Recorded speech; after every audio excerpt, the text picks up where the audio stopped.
Mais uma vez nos encontramos nessa programação e a partir desse momento eu me dirijo a todas as pessoas que trazem um conflito dentro de si. E esse conflito tem feito você ficar sem direção. Porque é isso que acontece quando a pessoa ela não sabe o que fazer, quando a pessoa está sem direção, que ela começa a ouvir um, ouvir outro, ela começa a buscar ajuda de várias maneiras, e é onde você acaba caindo num buraco, é onde você acaba caindo num poço sem fim. Na verdade, quando você quer a saída e a solução para o problema, normalmente as pessoas buscam o meio mais fácil. Então alguém orienta você, olha, vai em determinado lugar que ali está a solução. E a pessoa ela se prontifica porque é fácil, o resultado é rápido, a coisa acontece rapidamente. Outro dia eu estava lendo numa propaganda na rua, alguma coisa que dizia assim, traga o seu marido de volta em um dia ou em algumas horas. Quer dizer, é algo que atrai as pessoas, porque as pessoas são imediatistas. Mas traz como? Que maneira? Ora, aquele espírito que separou, aquele espírito que fez haver aquela divisão, é o mesmo espírito que oferece uma proposta como essa, pois sabe que a pessoa está desesperada. Essa é a realidade.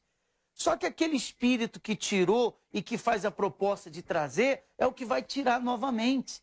É o que tem enganado muita gente, é um espírito enganador. E eu pergunto, como que está a sua vida agora? Será que você não é daquelas pessoas que também fica buscando facilidade? E por isso que você não tem vencido, porque a facilidade, ela não ajuda ninguém. A facilidade, ela faz a pessoa se acomodar. Você sabia disso?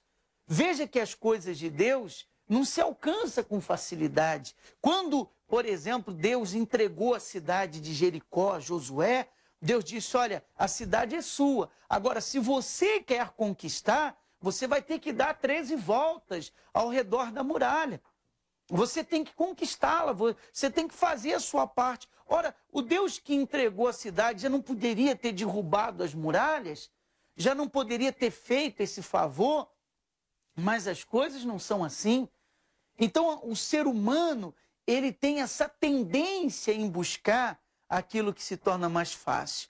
E a verdade é que muitos acabam sendo enganados com bruxarias, feitiçarias, trabalhos. Você se envolve num monte de coisa. Tudo que falam para você que é bom, você vai. Olha, isso aqui é bom, tá lá você. Ó, se você fizer essa reza aqui, vai resolver. Está lá você fazendo a reza. Se você fizer essa simpatia aqui, vai endireitar o que está torto. Vai lá você fazer a simpatia. São pessoas que elas não querem lutar, porque lutando que você vai vencer. A fé está dentro de todos nós. Existem coisas que são mais rápidas. Existem coisas que são mais demoradas. Mesmo com Deus. E você tem que ter maturidade para isso, você tem que ter visão para isso. Existem bênçãos que são mais rápidas, existem bênçãos que são mais demoradas. E não adianta você perguntar que não se sabe o porquê. A realidade é que a pessoa que tem um espírito de perseverança, a pessoa que vive numa energia positiva que é a fé, então ela anda convicta que ela vai alcançar, porque Deus não falha, porque Deus é grande. Ainda que os seus olhos humanos estejam vendo tudo oposto, ainda que você veja tudo ao contrário, não importa aquilo que você está vendo, não importa aquilo que você está ouvindo, mas o que importa é o que você crê. Porque quando a pessoa crê, ela se mantém segura. Quando a pessoa crê, ela é sustentada por essa crença, ela é sustentada por essa certeza. Olhe para a sua vida agora. O que você está vivendo? O que você tem enfrentado? Será que você não tem tentado vencer na facilidade? Você não tem tentado vencer na força do seu braço? Você quer mudar o seu marido na força do braço? Você quer vencer na vida sentimental do seu jeito, da sua maneira? Quer dizer, a pessoa, ela nunca vai conseguir chegar a lugar algum enquanto ela não mudar a sua maneira de pensar. Porque o problema do ser humano está justamente nisso, na sua maneira de pensar. Como que você vê, por exemplo, o seu marido? o meu marido não tem solução. Então ele não vai ter solução. Por que que ele não vai ter? Porque você já vê assim. Você já pensa dessa maneira. Quando você pensa assim, eu não posso, você não pode. Quando você pensa, eu posso, você vai poder. Porque tudo é o que está dentro de nós. Tudo é o que está dentro de você. Então, quando a pessoa diz, não está dentro de mim, eu posso, eu vou vencer. Eu tenho certeza, por mais que aos meus olhos seja impossível, eu tenho certeza que o meu marido muda. Então, ele muda. Por mais que os meus olhos humanos digam que não, eu tenho certeza da libertação do meu filho, então ele vai se libertar. Agora, quando a pessoa, ela tem dentro de si que não dá, que não pode, que não tem jeito, que não vai mudar, mas como que vai mudar, mas que maneira que vai mudar, e ela então fica buscando uma explicação. Eu quero uma explicação. Não há explicação para milagre. Ora, se houvesse uma explicação para milagre, então não seria milagre. Não é verdade? Porque a definição de milagre é justamente isso, algo que não se explica. Se houvesse uma explicação, não seria milagre. Eu tenho aqui um casal, o senhor Robson e a dona Maria das Dores. Só de nome, né? Porque a dor acabou, né? Casados há quanto tempo, seu Robson? 30 anos. E vocês enfrentaram muitas lutas? Muitas. A senhora não tinha paz, dona Maria das Dores? Não, bispo. Eu, quando eu cheguei, o meu casamento ele foi totalmente conturbado. Eu tinha muitos problemas de agressões dentro de casa. Vocês se casaram novos? Novos, 20 anos de idade. Ah, tá. E namoraram quanto tempo? Namoramos desde os 14 anos que nós começamos a namorar, mas desde o namoro já foi um namoro atribulado. Já era conturbado. Isso. Vocês já brigavam já desde namoro? Brigávamos. E mesmo assim casou? Mesmo assim casamos. A senhora pensava o quê? Como algumas pessoas, que o casamento resolveria o problema? Que iria mudar, né? Que depois que casasse, que ele iria mudar. Vocês brigavam por quê, seu Robson? Era ciúme, bicho, né? Muito ciúme que a gente tinha. Dela, da parte dela ou da parte do senhor? Da minha parte, principalmente, né? É mesmo? Muitas das vezes era eu. E agredia muito ela quando a gente era namorado, entendeu? A gente brigava muito. Eu bebia, saía pra farra, começava a beber muito, entendeu? E nisso foi, até que nós nos casamos, né? E nossa vida virou um inferno, né? Foi do mal a pior. Porque eu tive problema com minha família era envolvida no espiritismo, né? Minha mãe, meu pai. E era só desgraça nosso casamento. E ela que começou a lutar pelo nosso casamento. Quer dizer que vocês já tinham uma raiz de envolvimentos com espíritos, por parte de família. Já. Minha mãe, ela frequentava centros de macumba, ela trabalhava com roupa, né? E com encostos e era assim, era uma vida, era bebida demais, meu pai, a minha mãe, era brigas também, entendeu? Meu pai tinha muitas amantes, então o casamento da minha mãe já era assim. E ele era muito ciumento, então, dona Maria? Muito, ele via coisa onde não existia. É aquele homem que se olhasse para o chão, ele olhava para ver o que a senhora estava olhando. Exatamente, eu tinha que andar na rua de cabeça baixa, se eu olhasse para o lado e assim, acontecesse de alguém estar olhando para mim, ele já achava que eu estava olhando para a pessoa e estava dando confiança, já era motivo dele me agredir. Olha, você sabe que nos acompanha que muitas pessoas, por causa do ciúme, o casamento fracassou. Por causa do ciúme, o noivado, o namoro não deu certo. Se você é uma pessoa ciumenta, você é uma pessoa que tem esse problema no seu relacionamento, eu gostaria que você ligasse agora. O nosso telefone, ele aparece na tua tela, 3349-7390. Se você está fora do nosso estado, o código é 31. Se estiver fora do nosso país, o código é o 55. Você que já viveu isso, já passou por isso, de repente você tem uma história para contar. Olha, eu tinha esse problema, eu era uma pessoa ciumenta, meu marido, eu vivi essa situação, isso prejudicou o meu relacionamento.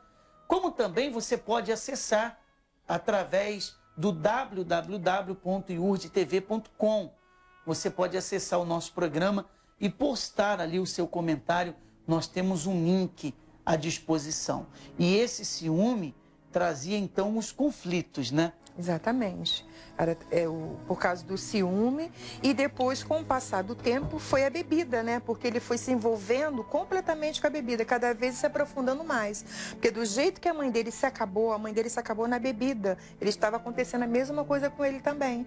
Ele se aprofundou completamente.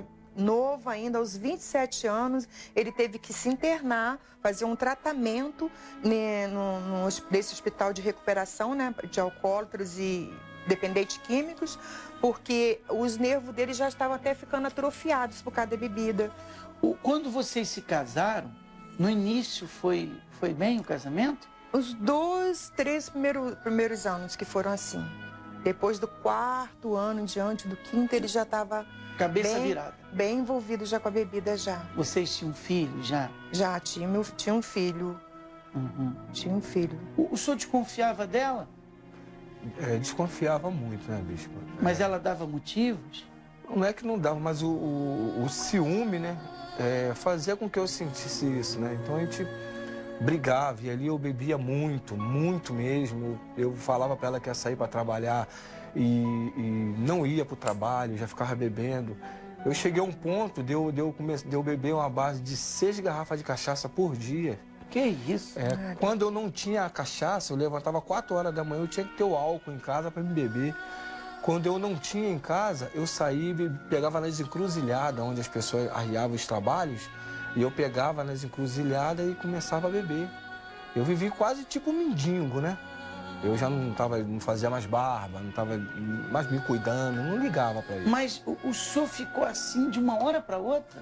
De uma hora para outra. Não foi uma decepção, não foi uma coisa ruim que aconteceu? Não, isso, bispo, é o que ela estava falando. Isso foi o espírito que atuava na minha família, né, na minha mãe e do meu pai, depois que eles vieram a falecer, e isso, esse espírito, né, veio com que eu ficasse Ele assim. bebia, seu pai? Meu pai bebia muito. Minha mãe se acabou na cachaça, internada, entendi. Entendeu? Então quer dizer que havia aí um mal hereditário. Um mal hereditário. Quer dizer que esses espíritos, eles trabalham com vivos. Ele precisa de um corpo vivo. Certo. E quando a pessoa morre, então ele abandona aquele corpo, não vai lhe servir para nada, e ele procura então um próximo corpo para habitar, que normalmente são das pessoas mais próximas, ou da pessoa mais próxima daquela outra, que no caso, o senhor que era filho, né? Por isso que nós chamamos isso de maldição hereditária. Quer dizer, ele morreu, foi por bebida que ele morreu? Meu pai, posso dizer que foi, né? Porque ele bebia muito, não podia beber, ele infartou. E a minha mãe, ela chegou a ficar internada devido ao alcoolismo. Ela teve cirrose, ficou internada e veio a falecer, por bebida. Foi minha esposa lutando, né? Como é que a senhora via ele nesse estado, hein?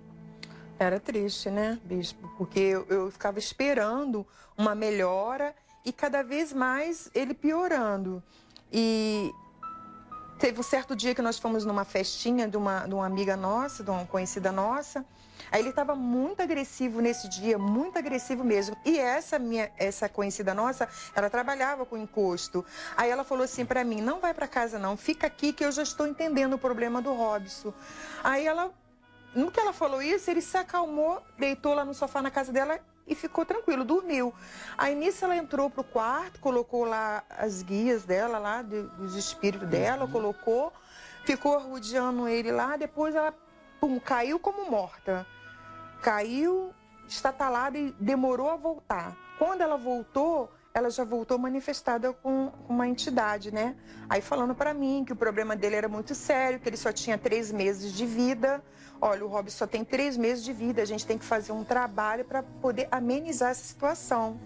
Aí foi onde ela me pediu várias coisas, para que eu comprasse várias coisas para poder fazer um despacho, guidar, galinha, cachaça, cigarro, charuto, um monte de coisa. Eu, naquela esperança, sem entendimento, naquela esperança de haver uma melhora, né? fiz o que ela pediu, comprei tudo direitinho. Ela falou que o trabalho teria que ser levado numa estrada. Fui com essa entidade na estrada levar o trabalho. Depois daquilo tudo colocado lá, tudo arrumadinho, direitinho, ela virou para mim e falou assim: você tá vendo isso aqui? Eu falei, sim. Ela falou assim: você sabe quando a pessoa tá com muita fome, mas muita fome mesmo, e ela faz um lanchinho desse tamanhozinho? Eu falei, sim. A mesma coisa é isso aqui. Então, o que o encosto quis dizer? Que aquilo não ia resolver nada, né? Como não resolveu mesmo. Aí foi justamente naquele dia que as irmãs dele já estavam indo para a igreja. Agora, a orientação que a senhora recebeu é que ele mudaria depois desse trabalho. Exatamente. E depois a senhora viu que tinha sido enganado. Não, totalmente enganado. O próprio encosto me fez questão de me humilhar ali naquele momento, né? Dizendo que aquilo ali não iria adiantar de nada. Eu vou conversar com a senhora Márcia, que está na linha, do Rio de Janeiro. Pois não, dona Márcia?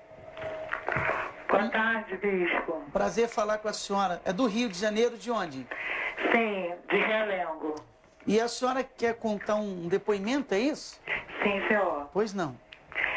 Bispo, eu cheguei na igreja com meu casamento destruído. Eu era muito nervosa, era viciada na bebida. Meu marido também era viciado na cocaína, na maconha, na bebida. E a gente brigava muito, né, por causa desses vícios. Né? Tinha muita traição, que eu traía muito ele.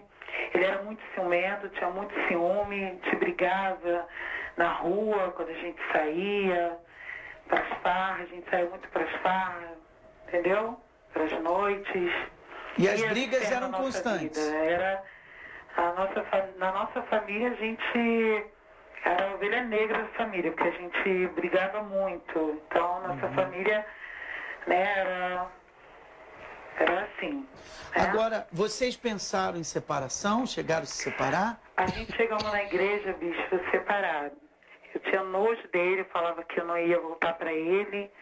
E através das concentrações, a gente indo, buscando, e ele também veio logo atrás de mim, para a igreja. E ele começou a lutar. Então, por mim, começou a lutar nas correntes, nas concentrações, né? Com uma peça de roupa minha, ele ia, orava, ungia, lutava por mim. Foi mudando o seu pensamento? Sim, senhor, foi mudando aos poucos o meu pensamento. Como é que você passou a ver o trabalho da igreja? Eu conheci através de um amigo, né, que me convidou, e eu comecei a ir, né? Pessoal, eu vou mudar de vida, eu vou tentar uma solução para a minha vida, que eu não aguentava mais, né? Eu comecei nas correntes, nas concentrações, lutando, buscando, e graças a Deus, Deus abençoou e restaurou meu casamento, a minha vida e minha família. Quer dizer que houve uma mudança na senhora, né? Houve. Porque quando há um problema no casamento, na verdade, dona Márcia, e a senhora que passou por isso, provavelmente, a senhora há de ouvir comigo, que o problema nunca é um só, mas são os dois. Porque, assim como existia coisas para serem mudadas nele, haviam coisas para serem mudadas na senhora. É ou não é verdade? É verdade. Houve uma mudança nele, houve uma mudança na senhora, e hoje o casamento está bem, está feliz? Estou, sim, senhor, muito feliz. Nós, nossos filhos, e assim que depois de uns 2 anos da gente na igreja, ele lutando, a gente casamos, que a gente não era casado. Hoje estamos nossos filhos, estamos felizes. Quantos filhos a senhora tem? Eu tenho 4 filhos. E estou muito feliz. Que bom, hein? Graças a Deus, na presença de Deus. Um grande abraço para a senhora, obrigado pela sua participação aqui no nosso programa. E você também, que enfrenta um problema no seu casamento, você que enfrenta um problema na sua família, está aí a prova que tem solução. Agora, a pessoa tem que entender que ela precisa mudar, porque havendo uma mudança em você, vai haver uma mudança nela. Um cego não pode guiar outro cego, não é isso que está escrito? Você já viu um cego guiar outro cego? O que isso significa? Para que eu possa fazer uma pessoa enxergar, Eu tenho que estar enxergando. Se você quer mudar o seu marido, mude primeiro. Se o marido quer mudar a esposa, então ele deve mudar primeiro. Normalmente, quem cobra a mudança é o que precisa mudar. Então, nós temos um trabalho em favor dos casais.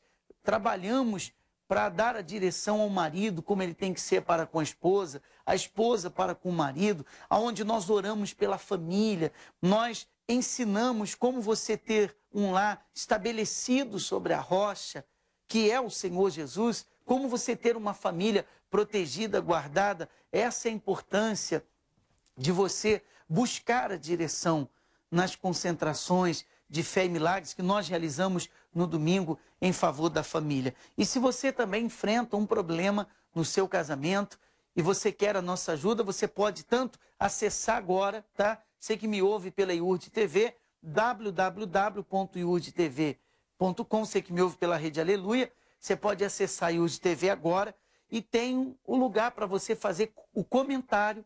Você vai colocar ali a sua história, o que você está vivendo, o problema que você está enfrentando, e nós estaremos, né, o pastor Marcelo, orientando, aconselhando e ajudando essa pessoa. Sim, senhor, já tem aqui, se o senhor quiser, a dona Miriam, e ela fala principalmente como o casal que sofria na vida sentimental, ela manda um comentário dizendo o seguinte: bispo, estou com um grande problema na minha vida sentimental. Estou sofrendo por uma pessoa que namorei há pouco, mais de 2 anos. Terminamos há quase 2 meses. Porque ele disse que já não gostava mais de mim. Então, depois de um tempo, ele me procurou novamente. E eu disse que não queria mais voltar, porque ele sempre me tratava mal.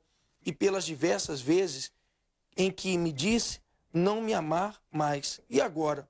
Estou sofrendo muito. Preciso falar sobre tudo o que ocorreu com algum homem de Deus para ter uma direção. Olha, ô dona Miriam, o mais importante aqui é o que o bispo acabou de falar agora. A senhora primeiro, eu sei que a senhora quer falar com um pastor, a senhora deve procurar, se a senhora tem esse desejo, ele vai te orientar pessoalmente, mas o que eu posso orientar a senhora agora, a gente percebe que a senhora está confusa dentro da senhora. Ora a senhora fica, ora não ficou. Agora, quando a senhora queria, ele não quis. Agora ele quer, a senhora não quer mais. Então, primeiro a senhora tem que se tratar. Não tem como a senhora resolver o problema lá de fora, se a senhora não resolver primeiro o problema lá de dentro. Primeiro a senhora se cuida, se trata, se liberta, esteja bem consigo mesmo, aí depois a senhora vai saber qual a decisão sobre a sua vida sentimental que a senhora deve tomar. Se você, nesse momento, o senhor e a senhora, está vivendo uma situação assim, e você diz, olha, eu não sei o que fazer, nós estamos mostrando e estamos orientando o que você deve fazer. Agora, a pessoa tem que realmente querer mudar, porque tudo começa dentro de você. A mudança, ela não vem de fora para dentro. Ela começa dentro de você. Não é o que está ao lado de fora que entra em você, mas é o que está em você que vai se espalhar ao seu redor. Então, se dentro de você está essa energia que nós temos falado, que é a fé, que é o poder de Deus, ora, isso vai se espalhar ao seu redor, isso vai se espalhar às pessoas próximas a você, ao seu casamento, à sua família, ao seu lar. Por isso que é importante você ser um receptor ou uma receptora das coisas de Deus. Eu vou, daqui a pouquinho, ao intervalo, fazer uma pergunta para a senhora, Dona Maria das Dores. Quando a senhora via o seu Robson naquela situação, a senhora acreditava que ele poderia mudar, humanamente falando? Antes Aos olhos naturais. Aos olhos naturais, sempre tem aquela esperança, né, de que vai mudar, que aquilo vai passar. A senhora só não sabia como? Não sabia como, não tinha direção de como. Agora, como o senhor acabou de enfatizar, que quando a gente que tem que mudar, para o marido mudar, é o que estava acontecendo comigo, né? Porque o que ele fazia comigo, eu queria revidar. Se ele me agredia, eu agredia também. Se ele me xingasse, eu xingava também. Se ele saía para ficar a noite fora, no outro dia, eu queria fazer a mesma coisa. A senhora era vingativa, então? Eu era vingativa, entendeu? Eu não dava, assim, motivos assim. Antes dele fazer alguma coisa comigo, eu não dava motivo. Mas se ele fizesse, eu queria fazer a mesma coisa. Teve um dia que ele dormiu a noite fora, passou uma noite fora, e quando ele chegou... Nesse dia era carnaval, aí eu fui fazer a mesma coisa também. Não fiz nada demais, saí com as irmãs deles, né? Mas Aí quis fazer a mesma coisa. Quando eu cheguei em casa, aí pronto, ele estava agressivo. Nesse dia ele colocou uma faca debaixo do travesseiro, esperando eu dormir para ele fazer alguma coisa comigo. Só que eu vi ele colocando a faca debaixo do travesseiro. Agora, ela era carne de pescoço, né? Sim, senhor bispo. Era assim. Jogo duro, hein? Jogo duro. Essa não foi fácil. Ela não aceitava, não. O senhor saía para a direita, ela ia para a esquerda. Esquerda. Eu queria revidar, eu queria de alguma forma me vingar, né? Então, e esse é o problema, a senhora sabe? Às vezes nós, quando atendemos assim uma esposa, e a esposa diz, o meu marido é isso, o meu marido é aquilo, olha, tem que ver, o meu marido ele é grosso, ele é ignorante, ele faz isso, ele faz aquilo, ela faz a caveira do marido. Exatamente. Mas quando atende o marido, a gente, tá bom, traz o marido. Aí o marido olha, minha esposa bate de frente, ela me responde, ela faz isso, ela faz aquilo. Quer dizer, então, chegamos à seguinte conclusão, os dois são um problema. E os dois precisam mudar. Quer dizer, ele precisava mudar e a senhora mais ainda. Exatamente. Não é? Quando eu não enxerguei, não aprendi daquela maneira que a esposa tinha que ser submissa, né? Que a esposa teria que obedecer, embora o marido não fosse convertido, mas a gente tinha que ser submissa. Enquanto eu não tive aquele entendimento, não houve a mudança no meu casamento, não houve de maneira nenhuma. Até que a senhora conseguiu enxergar que precisava mudar. Exatamente. Foi justamente nesse dia que eu falei que eu fui levar o trabalho na estrada, que as irmãs deles chamaram, ele manifestou em casa com a entidade, as irmãs dele foram chamar um pastor para ir lá em casa fazer uma oração. Quando eu cheguei, encontrei aquela cena, ele manifestado de joelho, a tia dele, 3 irmãs dele. A senhora já tinha visto alguma vez manifestação assim na sua família? Não, ainda não tinha visto, Ele que ficava assim, totalmente transformado, mas até então eu não conseguia enxergar que era um espírito maligno na vida dele. E o pastor ali libertou. Exatamente. Quando eu vi quatro pessoas manifestadas com o espírito imundo e somente um pastor franzino naquela época, um menino ainda, um garoto, né, dando ordem para eles ficarem de joelho, aí pronto. Ali a cegueira espiritual saiu de mim. Deus abriu os meus olhos naquele momento. Aí a senhora passou a frequentar a igreja. Aí ele me orientou que eu teria que ir para a igreja, fazer uma corrente de libertação por ele, corrente da família. Foi assim que eu comecei a caminhar. Vocês foram juntos? Não. Ela lutou 7 anos. Ah, ele não quis ir, não? Não, ele foi um dia só, manifestou na igreja, não quis mais voltar. Aí eu segui, sabe? Aí dali eu vi que era a solução para o meu problema. Não, aqui vai ter solução para o meu problema. Aí eu comecei a ir. Aí comecei a ir, ele começou a me ameaçar, falando que se eu continuasse indo para a igreja, queria me largar. Muitas das vezes ele saía para trabalhar de manhã, ia para o trabalho, eu pegava meu filho e falava assim, meu filho, não fala nada pro seu pai não, a gente vai para a igreja, senão teu pai vai brigar comigo. E escondido para poder ele não ver, né? Não brigar comigo. A importância de uma pessoa lutar pela outra. Eu volto já.